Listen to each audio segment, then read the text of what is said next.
Lauren, thank you. Well, less than 30 minutes after the massacre in Monterey Park, the gunman walked into another ballroom about 3 miles away in Alhambra.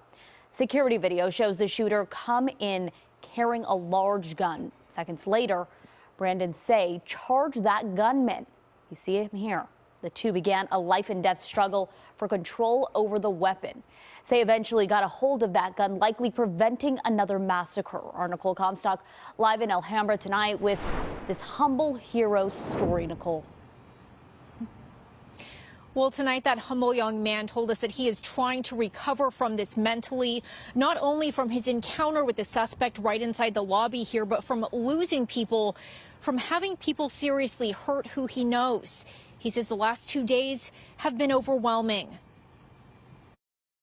I want everyone to focus on the victims of this tragic incident, not to draw too much attention to myself. Still thinking of others first, Brandon Tsay, the 26-year-old who was caught on camera single-handedly disarming a mass shooter inside his family's Alhambra ballroom Saturday, spoke with us at his home in San Marino with his father by his side. And I think the focus should be shifted to the victims right now. They're still there fighting. And I think that's they're currently inside medical care right now, fighting for their lives. And I think they should have the support of the people. But when the soft-spoken young man talked with CNN's Anderson Cooper earlier this evening, he recounted in painful detail the inner turmoil he experienced, having to decide within 2 seconds of seeing this armed man enter his family's busy ballroom if he could rise to the occasion and wrestle the gun away from him. I would think, I'm gonna die, this is it, this is the end for me. But then, something happened, something came over me. I just had this rush of thought and adrenaline, With an outstretched arm, Brandon charged straight at the 72-year-old. He says it felt like an eternity, even though the struggle lasted about 40 seconds.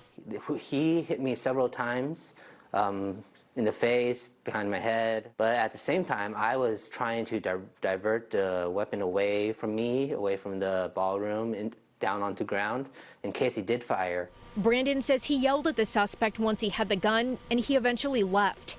His action undoubtedly saved lives, and his heroism inspired Governor Gavin Newsom to pay him a personal visit.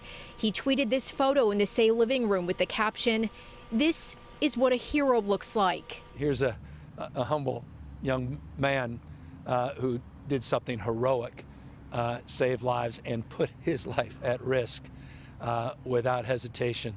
It's something that fills Brandon's father, Tom, with immense pride. No, I'm very proud. I'm very proud. He says he's taught his son many life lessons, but stopping a man with a gun was not one of them. He doesn't know where he got what it took to do what he did. I guess this is a different situation. I never prepared him for that. Well, however, Brandon found the courage to run toward that man when others would have run away. He made everyone in this community and beyond very proud. Reporting live in Alhambra, I'm Nicole Comstock, KCAL News.